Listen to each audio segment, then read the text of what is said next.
Hello students, welcome to the channel. Today we are going through all the important questions and creatively written answers from class 10 English chapter 2. Nelson Mandela, Long Walk to Freedom. These answers are explained in simple language, perfect for revision and writing in your own words. Let's get started. Where did the ceremonies take place? Can you name any public buildings in India that are made of sandstone? The ceremonies were held at the Union Buildings in Pretoria. In India, examples of sandstone buildings include the Red Fort, Rashtrapati Bhavan, and Parliament House. Next, can you say how May 10 is an autumn day in South Africa? Since South Africa lies in the southern hemisphere, 10 May falls during their autumn season. Next, at the beginning of his speech, Mandela mentions an extraordinary human disaster. What does he mean by this? What is the glorious human achievement he speaks of at the end? Extraordinary human disaster refers to apartheid, the inhuman practice of racial discrimination. The glorious human achievement is the victory of a democratic government in South Africa with equal rights for all. Next, what does Mandela thank the international leaders for? He thanks them for coming to witness the birth of a new democratic nation and for supporting the South African struggle against apartheid. Next, what ideals does he set out for the future of South Africa? Mandela hopes for a society free of poverty, discrimination, and injustice, where every person enjoys equal freedom and dignity. What do the military generals do? How has their attitude changed and why?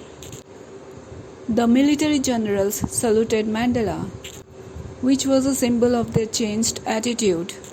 Earlier, they upheld apartheid. Now they respect the new democratic system and Mandela's leadership. Next, why were two national anthems sung? To symbolize unity and equality between the white and black populations.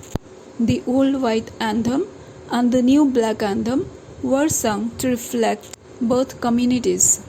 Next, how does Mandela describe the systems of government in the past and in the new South Africa?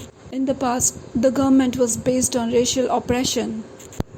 In the new South Africa, it is based on equality, justice, and human dignity. Next, what does courage mean to Mandela? For Mandela, courage is not the absence of fear, but the triumph over it. Brave people are those who conquer their fear. Next, what does he think is natural, to love or to hate? He believes that no one is born hating others. People are taught to hate. Love comes more naturally to the human hearts. Next, what twin obligations does Mandela mention? He mentions two duties, one to his family and loved ones, and the other to his country and its people. Next, what did being free mean to Mandela as a boy and as a student? As a child, freedom meant being able to play without restrictions.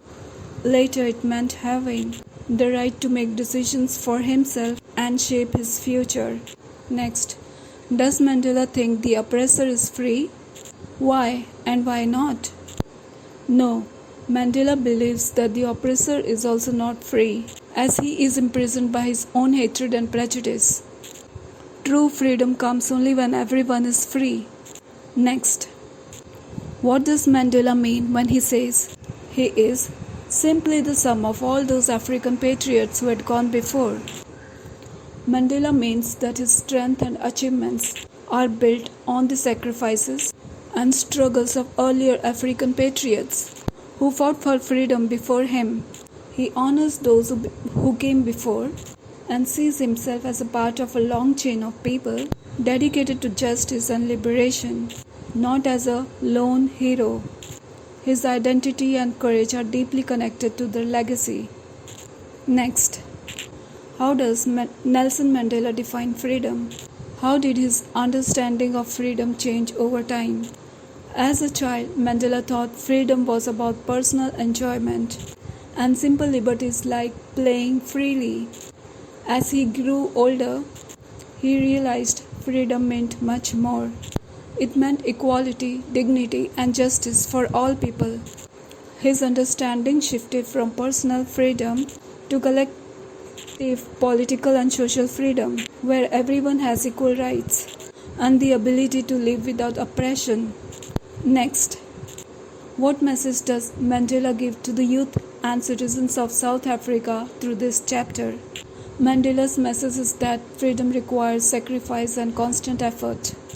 He urges the youth and citizens to value peace, unity, and democracy, and to continue fighting against injustice. He reminds them that freedom is precious and must be protected through ongoing commitment to equality and fairness. Thank you for watching. If you found this helpful, please like, share, and subscribe for more class 10 lessons and study tips. And don't forget to leave a comment if you want videos on other chapters too.